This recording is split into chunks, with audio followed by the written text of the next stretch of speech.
स्वागत है आप सभी का व्यूज हाइलाइट्स में। शुरुआत करेंगे फटाफट खबरों का सिलसिला। मैं हूं गरिमा रितेश और व्यूज की शुरुआत करेंगे आज की सबसे बड़ी खबर के साथ। जी हां, राजस्थान सरकार के फीस निर्धारण आदेश के विरुद्ध मान्यता प्राप्त शिक्षण संस्थान अलवर राजस्थान में 5 नवंबर 2020 से समस्त निजी शिक्षण संस्थानों को अनिश्चितकालीन बंद की घोषणा की है। मान्यता प्राप्त शिक्षण संस्थान के जिला मीडिया प्रभारी ओम प्रकाश शर्मा ने बताया कि अलवर जिला कार्यकारिणी बैठक के लिए गए प्रस्ताव के मुताबिक 5 नवंबर 2020 से शिक्षण संस्थानों की राज्यव्यापी बंद के तहत अलवर जिले के शिक्षण संस्थानों को भी बंद रखने का फैसला लिया गया है। इस दौरान ना तो स्कूल्स खुलेंगे, ना ही ऑनलाइन क्लासेस चलेंगी और ना ही स्टाफ को बुलाया जाएगा। मान्यता प्राप्त शिक्षण संस्थान के जिला अध्यक्ष लालाराम ठाकुर ने कहा कि स्कूलों में फीस नहीं आने से उनकी आर्थिक स्थिति खराब होती जा रही है। सरकार वर्तमान में अभिभावकों और स्कूल प्रबंधकों के बीच मतभेद करवाने पर तुली हुई है और शिक्षण व्यवस्था को बर्बाद करने पर आमादा है। आज मान्यता प्राप्त शिक्षण संस्थान संघ अलवर के जिला कार्यकारिणी की बैठक का आयोजन हुआ और सर्वसम्मति से माननीय जिलाध्यक्ष लालाराम जी ठाकुर जी की अध्यक्षता में प्रस्ताव पास किया गया कि आगामी 5 नवंबर से प्रदेश के समस्त विद्यालयों के बंद के आह्वान के आधार पर मान्यता प्राप्त शिक्षण संस्थान जिला अलवर की भी समस्त विद्यालय बंद रहेंगे। इस तरीके का प्रस्ताव पास किया गया। हमारी प्रमुख मांगे हैं कि इस विद्यालय पहली से और 12वीं तक की सभी विद्यालयों को एक साथ खोलने का निर्णय सरकार ले ताकि सभी विद्यालय एक साथ चल सकें। साथ ही RTE पोर्टल जो है बंद किया गया 19 तारीख के बाद में, उसे पुनः खोला जाए ताकि जो प्रवेश से वंचित रह गए उन छात्रों का भी प्रवेश हो सके। साथ ही RTE का पैसा वर्तमान में विद्यालय आर्थिक दृष्टिकोण से बहुत ही पिछड़ चुके हैं। फीस नहीं आने के कारण RTE का लंबा पैसा सरकार के द्वारा मान्यता प्राप्त संस्थाओं को नहीं दिया गया है। अतः RTE का पैसा शीघ्रातिशीघ्र जारी करते हुए सभी विद्यालयों को RTE का भुगतान किया जाए ताकि विद्यालय चलाने की स्थिति में संचालक आ सके। हमारी इन मांगों के तहत आज हम लोग जिला कलेक्टर महोदय को मुख्यमंत्री के नाम ज्ञापन दे रहे हैं। धन्यवाद। वहीं इससे पहले कोरोना महामारी के दौरान फिजिकल रूप से बंद स्कूलों द्वारा ऑनलाइन एजुकेशन देने के बाद भी निदेशक माध्यमिक शिक्षा द्वारा विसंगतिपूर्ण आदेश जारी कर स्कूलों की आय के एकमात्र स्रोत फीस पर अनुमति की बजाय अघोषित रोक लगा देने के मामले को लेकर बुधवार को स्कूल शिक्षा परिवार के संचालन समिति के पदाधिकारी और सदस्य जिला मुख्यालय पहुंचे।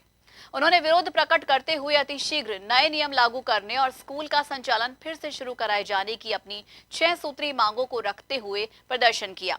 स्कूल शिक्षा परिवार के जिला अध्यक्ष लोकेश मिश्रा का कहना है कि स्कूल संचालकों को खासी परेशानी का सामना करना पड़ रहा है। 6 सूत्रीय मांगों के साथ ADM को ज्ञापन सौंपा गया है और स्कूल शुरू कराए जाने की मांग उठाई गई। कोरोना महामारी के कारण मार्च से स्कूल बंद है। ठीक है, महामारी थी, सावधानी एहतियात के तौर पर स्कूलों को बंद करना जरूरी था। हर साल जुलाई में सेशन शुरू हो जाता है, पूरे 8 महीने हो गए, न तो ये पता कि सिलेबस का ये नहीं, आज तक कोई गाइडलाइन जारी नहीं कब स्कूल खुलेंगे, 0 सेशन होगा, फीस का क्या सिस्टम रहेगा, फीस नहीं आएगी तो टीचर्स को वेतन कैसे देंगे, और पिछले 2 साल से RTE का भुगतान बकाया पड़ा है। यानी सरकार की तरफ से किसी भी बिंदु पर एजुकेशन को लेकर कोई एजेंडा ही क्लियर नहीं है। आश्चर्य की आप बात देखिए, खूब भीड़ हो रही है, बस ठसाठस जा रही है, सब्जी मंडी है, चुनाव की बड़ी बड़ी रैलियां हो रही हैं, धरने प्रदर्शन हो रहे हैं और हमें यहाँ 5 आदमियों को अंदर नहीं जाने दिया जा रहा। ये लोकतंत्र की सरकार है। तो आज हम आपके माध्यम से कहना चाहते हैं कि शिक्षा को तो शिक्षा समझो, और शिक्षा को ही चौपट करके पटक दिया। कोई तो गाइडलाइन होगी।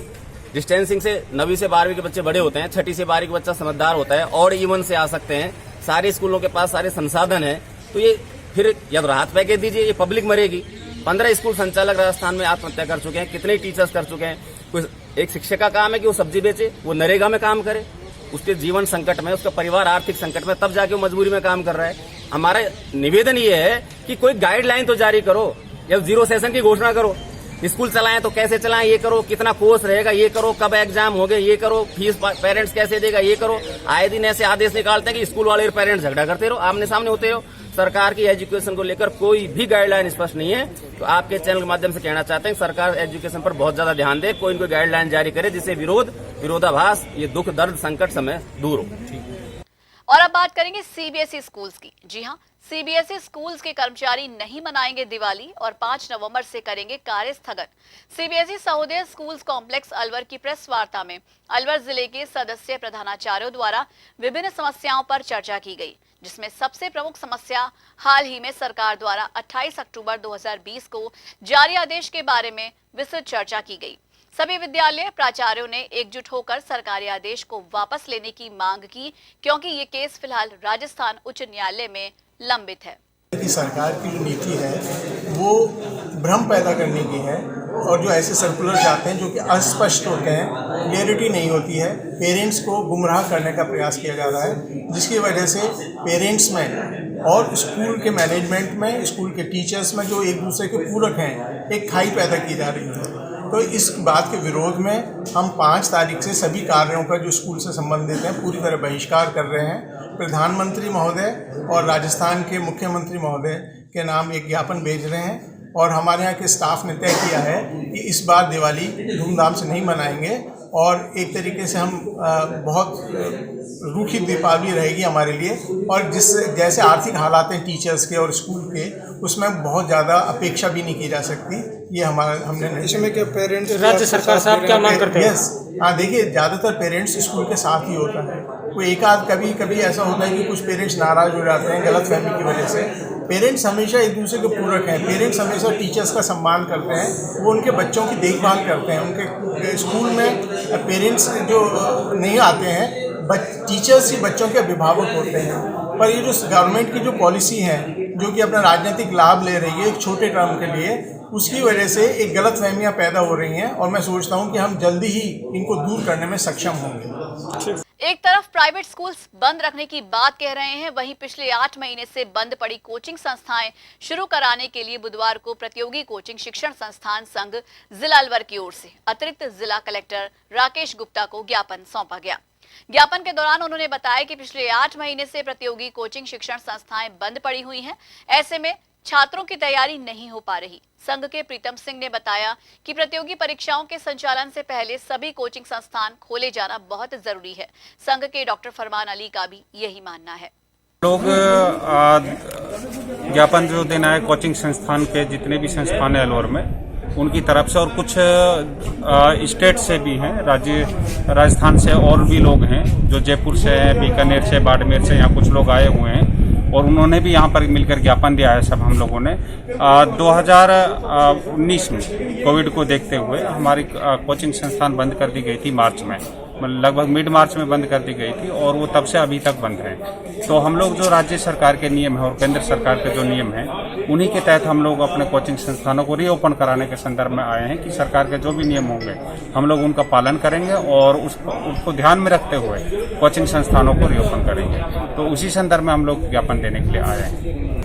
हम लोगों ने जो ज्ञापन प्रेषित किया है एडीएम राकेश जी को, कोचिंग शिक्षण संघ के तहत डॉक्टर फरमान अली के नेतृत्व में दिया है और वो इस संदर्भ में है कि पिछले, आपको जैसा मालूम है, सभी को मालूम है कि कोरोना के चलते हुए, महामारी के चलते हुए काफ़ी समय से शिक्षण संस्थान बंद है और उसका जो प्रभाव है उस पर हमारे जो कर्मचारीगण हैं, स्टाफ मेंबर्स हैं, और महत्वपूर्ण बात यह है कि जो प्रतियोगी परीक्षाओं की तैयारी करवाते हैं हम लोग, तो हमारे ज़्यादातर बच्चे जो हैं ऑफलाइन स्टूडेंट पढ़ाई करते थे, तो उनको इस समय भारी समस्या का सामना करना पड़ रहा है। तो हम चाहते हैं कि सरकार हमें इजाज़त दे। हम लोग इस बात के लिए सहमत हैं कि जो भी नियम सरकार के तहत हमको दिए जाएंगे उन्हें पूरी तरीके से फॉलो कर उनको नियमों का पालन करके हम हमारे संस्थान को खोलना चाहते हैं। तो हम यहाँ प्रशासन के माध्यम से माननीय मुख्यमंत्री श्री अशोक गहलोत जी से निवेदन करना चाहते हैं कि जल्द से जल्द हम लोगों के बारे में सोचा जाए, शिक्षण संस्थाओं के बारे में सोचा जाए, जिससे कि बच्चों के भविष्य पर जो प्रभाव पड़ रहा है, गलत प्रभाव पड़ रहा है, उसको बचाया जा सके और हम लोग तैयारी करवा सके ताकि उनके भविष्य का निर्माण हो सके। धन्यवाद। शिक्षा विभाग अलवर के तत्वावधान में कोरोना महामारी से बचाव के लिए जागरूकता रैली और संगोष्ठी का आयोजन किया गया। रैली से पहले राजकीय उच्च माध्यमिक विद्यालय शिवाजी पार्क अलवर के सभागार में कोरोना जागरूकता संगोष्ठी का आयोजन हुआ। इस अवसर पर मुख्य जिला शिक्षा अधिकारी वीरेंद्र सिंह यादव ने समस्त शिक्षा अधिकारियों का आह्वान किया कि खुद अपना बचाव करते हुए कोरोना से लोगों को यथासंभव अपने कार्यस्थल, विद्यालय और अपने आवास के आस पड़ोस में भी लोगों को जागरूक करें और मास्क, सामाजिक दूरी, सैनिटाइजर के लिए प्रेरित करें। जिला शिक्षा अधिकारी माध्यमिक मुख्यालय अलवर राकेश शर्मा ने अपने उद्बोधन में कहा कि कोरोना महामारी का जब तक कोई टीका नहीं आ जाता तब तक बचाव ही एकमात्र उपाय है। दीपावली के त्योहार को लेकर बाजारों में लगने वाली भीड़ के मामले में अब जिला प्रशासन पूरी तरह सजगता से लोगों को कोरोना महामारी की रोकथाम और बचाव के लिए जागरूक करेगा। अतिरिक्त जिला कलेक्टर शहर उम्मीदी लाल मीणा ने बताया कि अब लोग खुद समझदार बने और जरूरी होने पर ही बाजारों में निकले। राज्य सरकार ने अब बिना मास्क शहर में प्रवेश करने वालों पर कानूनी शिकंजा कसते हुए इसे कानून के रूप में लोगों तक पहुंचाया है। लोग मास्क पहने, खुद भी सुरक्षित रहे और दूसरों को भी सुरक्षित रखें।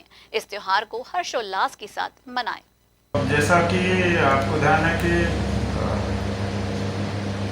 भारतीय संस्कृति का एक प्रमुख फेस्टिवल दीपावली अभी कुछ दिनों बाद सेलिब्रेट किया जाएगा और इस दौरान बाज़ारों में लोगों की खरीदारी के चलते भीड़भाड़ होना स्वाभाविक है, होती भी है। और इस बार चूँकि भीड़ के साथ साथ कोरोना वायरस के कारण बीमारी फैलने का खतरा है, इसलिए बाज़ारों में भीड़ नहीं बढ़े, इसके लिए पहले से ही हम लोग इसमें एक दिशा निर्देशों के तहत बैठ चुके हैं, व्यवस्था करनी है। और अभी कमिश्नर नगर परिषद को कहा गया है कि वो जो मेन बाज़ार है उसमें वाहनों का प्रवेश नहीं होने दे। और अभी भी आप देख रहे होंगे कि जो मुख्य मार्केट है अलवर शहर का, उसमें चौपाए वाहनों को रोका जा रहा है। चौपाए वाहन अभी भी एंटर नहीं हो रहे हैं। और इसी के साथ ही व्यूज में वक्त हो चला है एक छोटे से ब्रेक का, लेकिन आपका ही मजा ही देखते रहिए माध्यम। दिवाली पर आकर्षक स्कीम रेहान होम डेवलपर्स अपना घर शालीमार में लेकर आए हैं खास आपके लिए आकर्षक पेशकश। 2 BHK या 3 BHK फ्लैट की खरीद पर पाइए निश्चित आकर्षक 2 व्हीलर। याद रहे ये ऑफर दिवाली तक ही लागू है, तो जल्दी कीजिए, आज ही बुक कराएं अपना घर और पाए निश्चित 2 व्हीलर इनाम।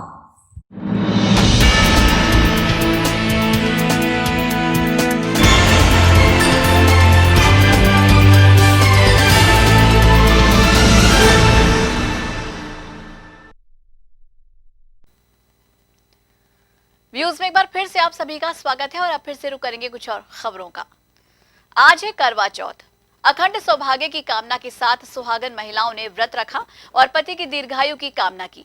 महिलाओं ने दोपहर में सामूहिक रूप से करवा चौथ के व्रत की कथा सुनी और रात को चलनी में चांद देकर व्रत खोला। रात को आसमान में चांद दिखा तो सुहागिनों ने अर्घ देकर करवा चौथ का व्रत खोला। अपने ग्राहकों के लिए त्रिहान होम डेवलपर्स इस दिवाली पर नई और अनूठी योजना लेकर आए हैं। अपना घर शालीमार में दिवाली तक फ्लैट खरीदने वाले हर शख्स को फ्लैट के साथ त्रिहान होम डेवलपर्स की ओर से एक दुपहिया वाहन यानी बाइक दी जाएगी। शालीमार के डायरेक्टर अशोक सैनी ने बताया कि अनूठी योजना सिर्फ दिवाली तक ही जारी रहेगी। इस योजना में फ्लैट खरीदने वाले हर खरीदार को कंपनी की तरफ से एक बाइक इनाम दी जा रही है। हमारे दीपावली पे ऑफर यह है कि हम एक फ्लैट के साथ बजाज सिटी 100 बाइक दे रहे हैं। जो भी कोई फ्लैट हमको दीपावली तक बुक कराएगा, जो लेगा उसको हम बजाज की मोटरसाइकिल देंगे। वहीं दीपावली के पर्व पर लोग अपने घरों को रोशन कर सके, इसके लिए कुंभकार परिवार द्वारा इन दिनों मिट्टी के दीपक बनाए जा रहे हैं। बड़ी संख्या में इन दियों की खरीदारी बाजारों में हो रही है। कुंभकार हर साल की तरह अपने पूरे परिवार के साथ लोगों के घरों को रोशन करने के लिए मिट्टी के दीपक बनाते हैं। कुंभकार परिवार और दीपावली पर्व के आपसी समन्वय को पेश करती माध्यम टीवी की ये स्पेशल रिपोर्ट। दीपों का त्योहार दिवाली बड़ी धूमधाम से मनाया जाएगा। यूं तो इस बार कोरोना महामारी के चलते लोग काफी आहत हैं और व्यापार भी ज्यादा ठीक नजर नहीं आ रहा है, लेकिन बाजार जिस तरीके से गुलजार हो रहे हैं तो ऐसे में लगता है कि जो दीपों का त्योहार है वो बड़ा हर्षोल्लास के साथ मनाया जाएगा। और दीपों का त्योहार इसलिए कहा जाता है इसे कि वास्तव में इस त्योहार पर हमें मिट्टी के दिए जलाने चाहिए, मिट्टी के दिए लगाने चाहिए, ताकि हम उन लोगों की भी मदद कर सके जो वास्तव में जरूरतमंद हैं। अभी मैं कैमरामैन राहुल को कहूँगा कि एक बार वो दिखाएं कि किस तरीके से दिए बनाए जा रहे हैं और कितना बढ़िया तरीके से सृजन किया जा रहा है। एक मिट्टी को एक आकार दिया जा रहा है और दीपक बनाया जा रहा है, मिट्टी के आकार को दीपक बनाया जा रहा है बनाकर। और हमारे साथ कुम्भकार हैं, एक बार इनसे पता करेंगे कि किस तरीके से कितने साल से दिए बना रहे हैं आप? बचपन से यही काम हो रहा है। अच्छा, तो पहले कितने पैसे के? समय का अनुसार तो बढ़ते हैं, चांदी का भी 100। पहले 50-25 पैसे के 100। देखिए बता रहे हैं 25 पैसे के 100 थे पहले दिए, और अब इस समय आपका 30 पैसा मिलेगा। अच्छा, अभी जो चाइना की लाइट वगैरह ये सब चीज आ गई, तो इससे कुछ फर्क पड़ रहा है क्या आपके?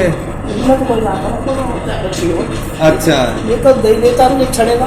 अच्छा अच्छा, अपने घर में जुड़ेगा भाई। बिल्कुल बिल्कुल, पीछे लाइट जोड़ेंगे। बिल्कुल बिल्कुल। ये तो दीपक अमर है, अमर है, जैसे ये ज्योति अमर है। अच्छा, ऐसे मट्टी के दीपक अमर है। तो सब पे छड़ता है। तो आपका पूरा परिवार आपका यही काम करता है? भाई उनका हमारे दादाजी ने, हमारे पिताजी ने, भाई साहब ने, हमारे बच्चे हैं तो अलग अलग कर दिया। कोई गंडाई मशीन लगा दी, गजट कर रहा है। बिल्कुल नहीं, तो यही काम है। तो देखा साथियों आपने कि किस तरीके से कुंभकार परिवार अपने पूरे परिवार को लेकर मट्टी के दीपक का सृजन इसलिए करता है कि हम सब ये खुशियों का त्योहार और ये रोशनी का पर्व बड़ी हर्ष और श्रद्धा के साथ मना सके। अपने साथी वीडियो जर्नलिस्ट राहुल कुमार के साथ मैं रूपक शर्मा, माध्यम टीवी अलवर। एनईबी थाना पुलिस ने करीब 9 माह पहले चालकों द्वारा 2 ट्रोले लेकर फरार हुए मामले में चोरी किए गए ट्रोले बरामद किए हैं। पुलिस ने बताया कि स्कीम नंबर 2 परिवादी ने मामला दर्ज कराया था कि उन्होंने अपने 2 ट्रेलरों पर खुर्शीद और हसन को चालक के तौर पर रखा था, लेकिन वो ट्रेलर और भाड़ा लेकर फरार हो गए।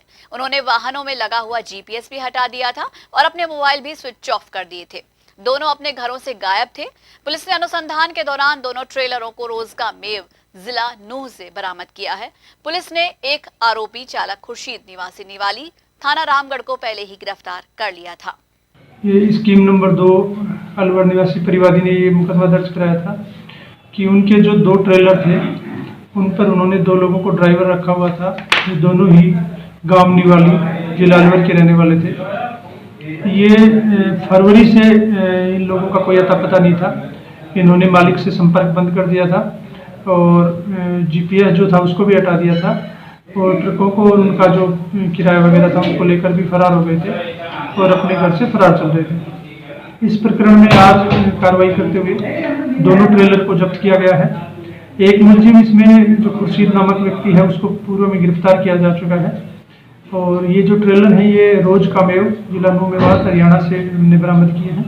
अभी इस प्रकरण में अनुसंधान जारी है। दूसरे का नाम क्या है? दूसरा हसन नाम का व्यक्ति है जो मुलजिम पाया गया है अभी तक के अनुसंधान से, जिसकी तलाश अभी जारी है।